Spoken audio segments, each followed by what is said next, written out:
So many college students who did not have a graduation in 2020 because of the COVID-19 pandemic are this year graduating from college and for the first time are actually able to attend their graduation ceremonies.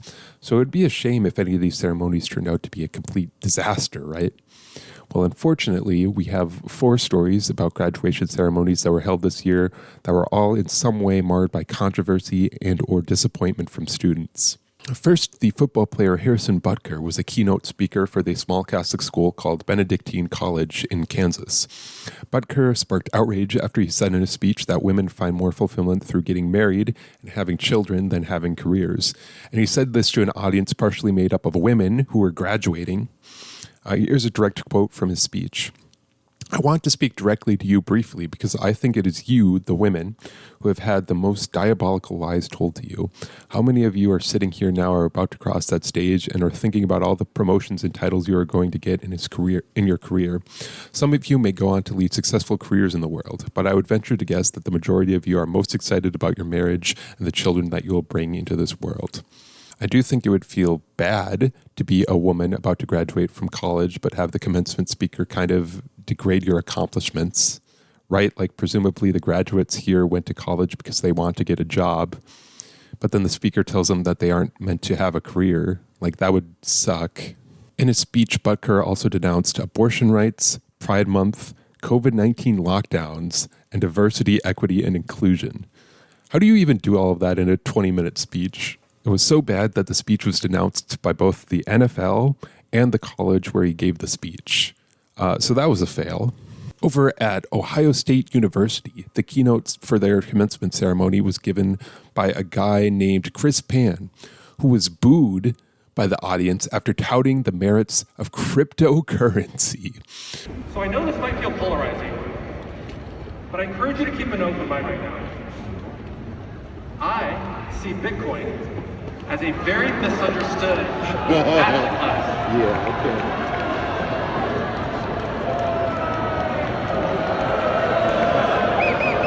And he keeps talking about it for like 2 minutes, even after people booed him. It's kind of hard to watch. Hey, left, hey, tap your arms.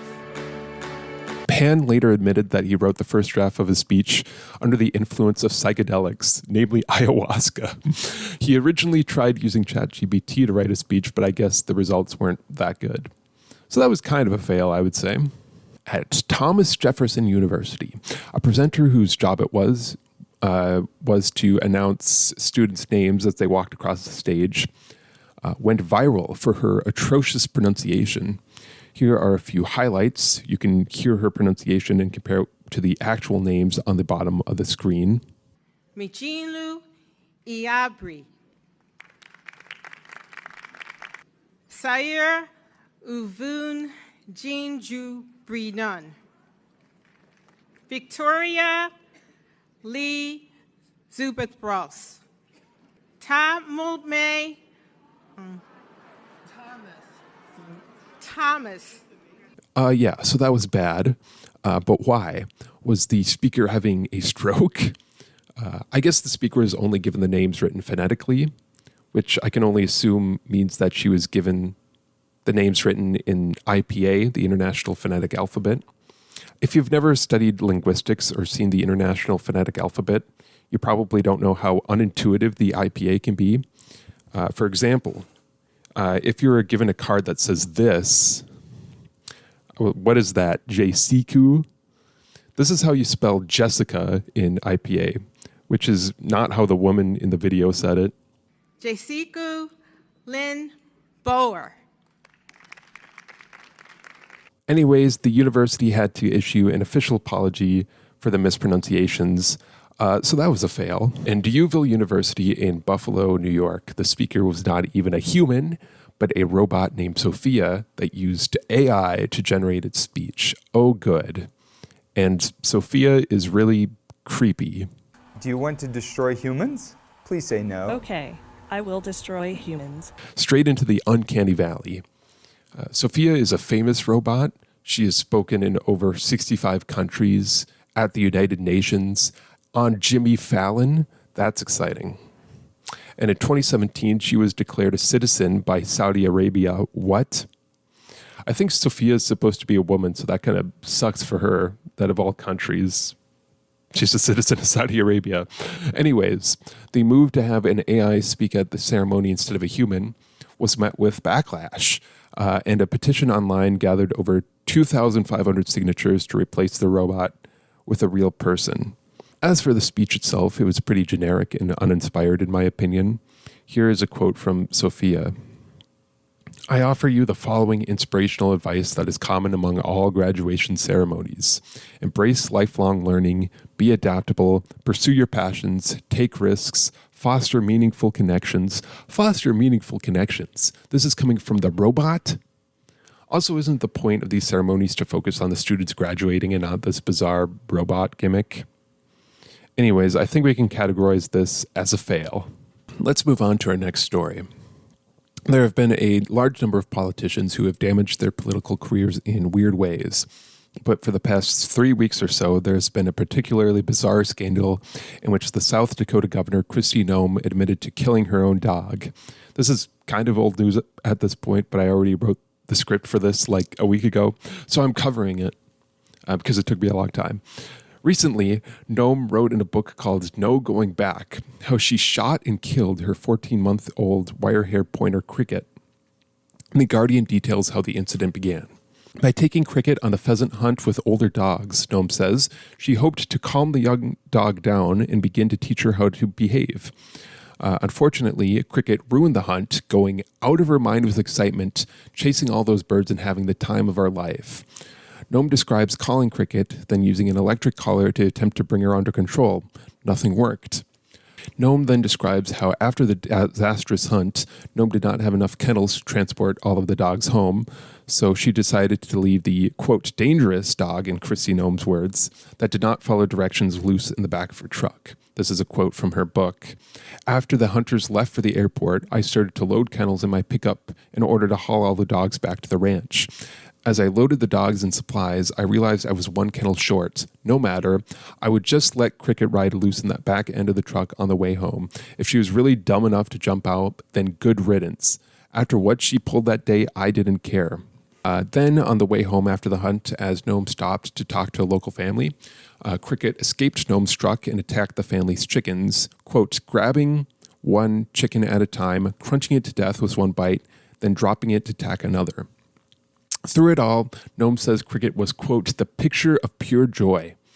I hated that dog, Noem writes, adding that Cricket had proved herself, quote, untrainable, quote, dangerous to anyone she came in contact with, and, quote, less than worthless as a hunting dog. There are a lot of quotes in the story, but they're important. Quote, at that moment, Noem says, I realized I had to put her down. Noem, who represented her state in Congress for 8 years, got her gun, then led Cricket to a gravel pit. Quote, it was not a pleasant job, she writes, but it had to be done, and after it was over, I realized another unpleasant job needed to be done. Incredibly, Noem's tale of slaughter is not finished. Noem decided to continue her killing spree by taking her, quote, disgusting, musky, rancid goat. You guessed it, to the gravel pit, shooting it not once, but twice. I guess she only injured it the first time. Although this part seems to have generated less outrage than her killing her dog. To be fair, she did say that the goat would chase her kids and knock them down. Did I mention that all of this is in a chapter called Bad Day to Be a Goat? That's cold, Kristi.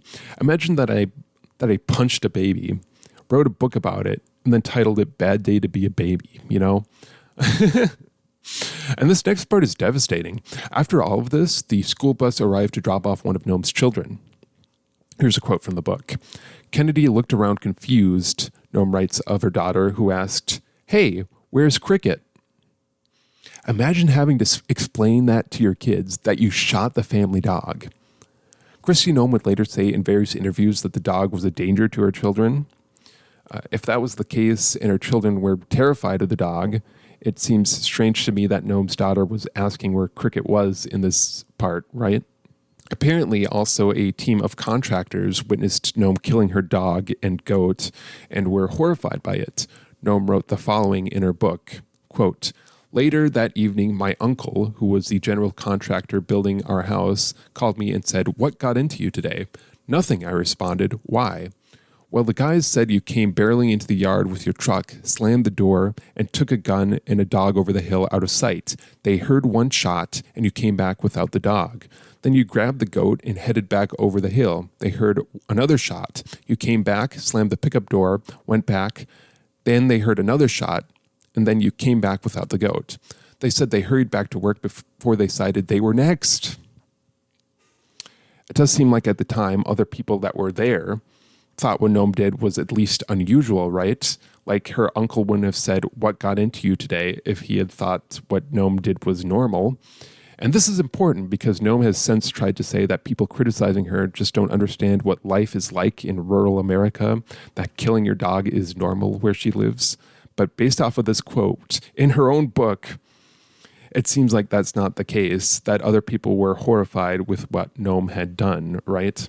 And after all of this, Noam sums it up with this incredible line, quote, "I guess if I were a better politician, I wouldn't tell the story here." As you can imagine, there was quite a bit of backlash to this story. People tend to like dogs, or if not like, they at least don't want dogs to be shot in the head. Many dog trainers and experts have also come forward and have mentioned things like how it was Noam's fault that Cricket got loose from her truck because Noam hadn't put Cricket in a kennel, how Cricket's behavior wasn't necessarily abnormal for a dog its age, how there are a number of alternatives to killing your dog, for example, medication and other behavioral interventions, giving it up for adoption, or if necessary, even taking it to a vet to be properly euthanized instead of shooting it yourself. We obviously can't know every specific of the situation. Maybe the dog really was very aggressive. Noam has said in interviews that the dog had had a history of aggression. But it still seems to me like there were alternatives she could have taken. Now, Governor Noam's response to all of this has been pretty bad, in my opinion. In response to the original Guardian article, Noam posted the following on Twitter. Quote, "We love animals, but tough decisions like this happen all the time on a farm. Sadly, we just had to put down 3 horses a few weeks ago that had been in our family for 25 years. The response to a controversy to you killing animals probably shouldn't be mentioning how you killed even more animals than at first was thought. So why did Noam write about this at all? Listen, I would never shoot a dog. But if I did, I would be taking that fact to the grave. And Noam wrote a whole chapter in her book about it. Well, in one interview when Noam was asked whether she regretted including the story about Cricket in her book, Noam said this, quote, "Everybody's known that story for years. That's what most people don't realize, is that in South Dakota, they've used that story to attack me in my political campaigns for years. I wanted people to know the truth." It seems like that in her book, Noam had tried to spin the story as proof that she had the ability to make tough decisions, you know. I don't know. To me, it kind of seems like she wanted to kill the dog. After all, Noam had written about how much she, quote, hated that dog and how, quote, livid she was that Cricket had ruined the pheasant hunt. But the point is this. Noam is, or at least was, on Donald Trump's shortlist for vice president.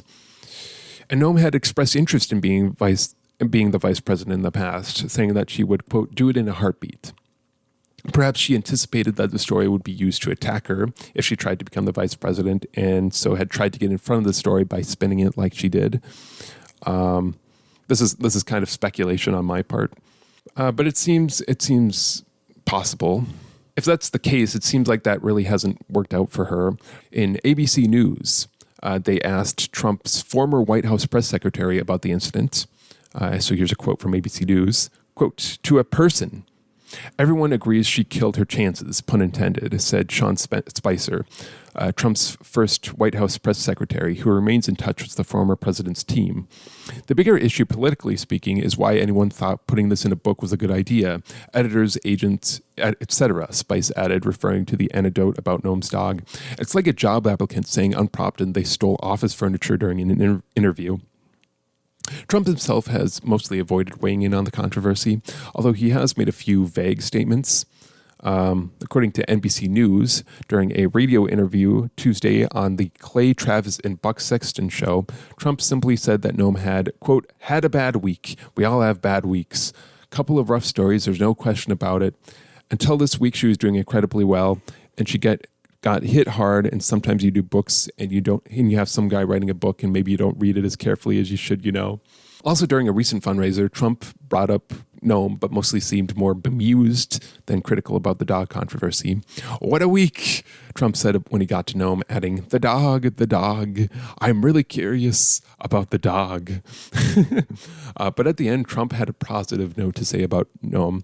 She has been there for us for a long time. She's loyal. She's great. So, I mean, it seems like it's not impossible that Trump could still be considering having Noam as his vice president. I think he should do it. It would at least be funny. One of the most fascinating aspects of this whole saga was how the scandal kept getting worse, much of which involved Noam doubling down, affirming that she still thinks that it's a good idea that she killed her dog. And screw it, she would kill someone else's dog. The Guardian reported that another passage of her book surfaced in which Noam implied that her first act of president would be to kill Joe Biden's dog Commander. Quote, the first thing I would do is to make sure Joe Biden's dog was nowhere on the grounds. Commander, say hello to Cricket for me. Goodness. Well, it is looking pretty bad for Noam, all things considered. No going back indeed. She even canceled her book tour, citing bad weather, of all things. However, it might not be as bad as you might think. I saw a recent poll that found that 38% of South Dakotans think that Noam killing her dog was justified, including 58% of Republicans, which is crazy, right? And this is a small thing, small. But also in her book, Noam claims to have met the North Korean leader Kim Jong-un during Noam's time in Congress, which would be insane. This dictator who rarely meets people, it would be crazy if he met with this random American congresswoman, right? There's also no public record of this meeting ever taking place. This anecdote has since been removed from the book, and Noam has since walked back her claims that she met Kim Jong-un and French President Emmanuel Macron. She also claims to have met Macron, and has blamed it on her ghostwriter.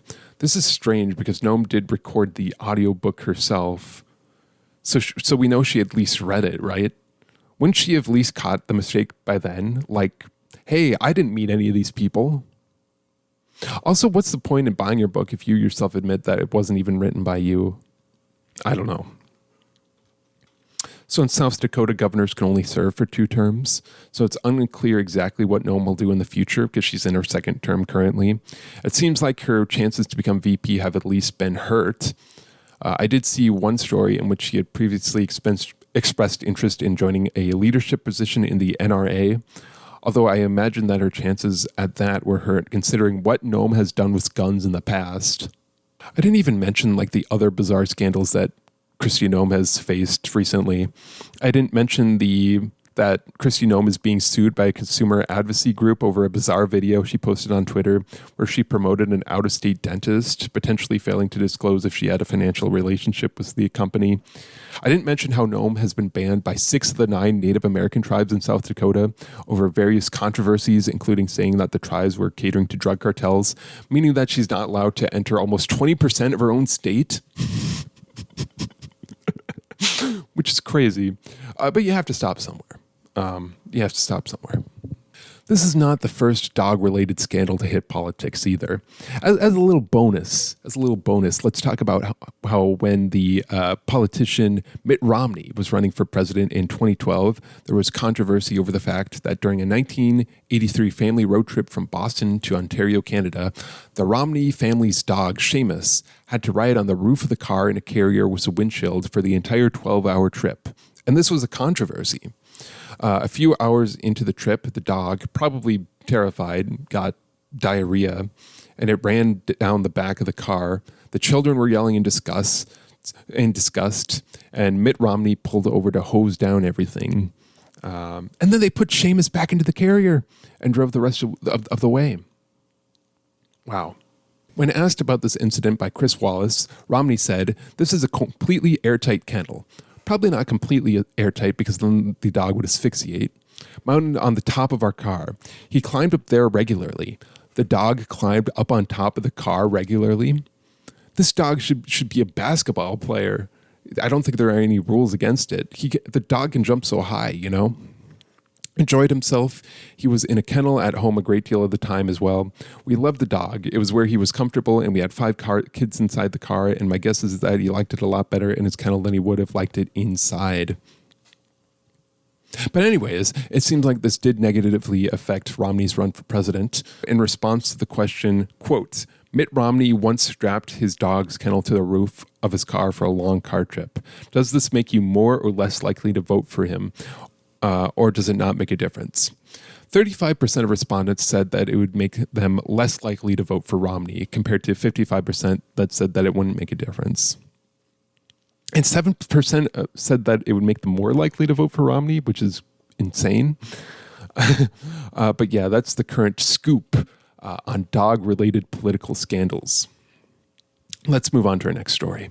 All right, so longtime viewers of the channel know that I like to end weird news reports on a really good article, and this week is no different. A zoo in China has generated outrage after dyeing the fur of dogs, chow chows, to look like pandas and calling them panda dogs. Calling them panda dogs. What is with zoos in China trying to pass off dogs as other animals? Although the zoo responded by pointing out that the dogs were clearly advertised as panda dogs and not pandas, and so the zoo had not misled anyone. You might be wondering, what's the point? The zoo